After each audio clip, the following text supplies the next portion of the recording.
আজ আপনাদেরকে এমন একটি মেসেজ দিব যেটি শুনলে আপনিও হতভম্ব হয়ে যাবেন। ঘটনাটি ইতিমধ্যে অনেকেই জানেন। সেটি হচ্ছে সম্প্রতি প্রকাশিত হওয়া আল্লাহ মেহেরবান গানের ভিডিও নিয়ে। দুই দেশের যৌথ প্রযোজনায় বস 2 মুভির এই গানে খুবই আবেদনময়ী ও খোলামেলা পোশাকে নেচেছেন বাংলাদেশি অভিনেত্রী নুসরাত ফারিয়া।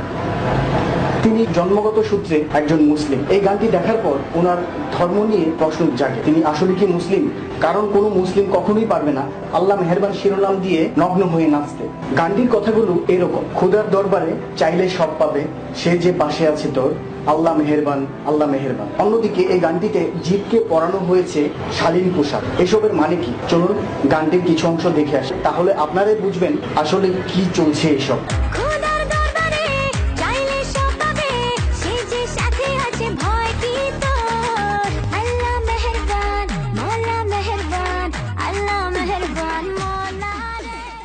বিভিন্ন পত্র পত্রিকা এবং সোশ্যাল মিডিয়াতে গানটি নিয়ে চলছে তুমুল যুদ্ধ।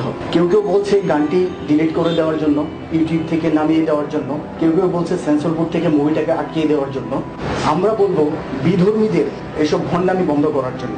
কারণ এই গানটি যে কোরিওগ্রাফি করেছে সে অবশ্যই ইসলাম ধর্মের না, কিন্তু যে নেচেছে এই গানটিতে সে তো ইসলাম ধর্মের। তার ধ্যান জ্ঞান, তার মন মানসিকতা, তার ইসলামী অনুশাসন, ধর্মীয় অনুশাসন কোথায়? টাকার বিনিময়ে সবকিছু খুলতে রাজি হয়ে যায়। এরা আসলে ইসলাম ধর্মের গুণ, কাঠে যেমন গুণ ধরে আস্তে আস্তে কাঠটাকে নষ্ট করে ফেলে, ঠিক এরা হচ্ছে যে ইসলাম ধর্মের গুণ, পোকা।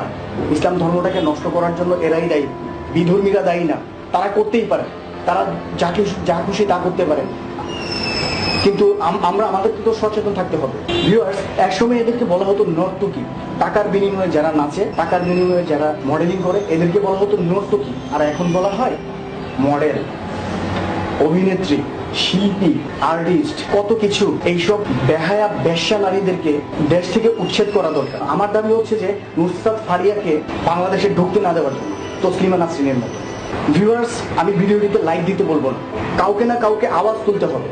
আমার দায়িত্ব ছিল একজন ইউটিউবার হিসেবে আওয়াজ তোলা আর শেয়ার করার দায়িত্ব আপনাদের। এটার সম্পর্কে মানুষকে জানিয়ে দেওয়া এবং এটার বিরুদ্ধে আন্দোলন গড়ে তোলার দায়িত্ব আপনাদের। আপনারা কি করবেন সেটা আপনারা ডিসিশন নেন। বিদায়।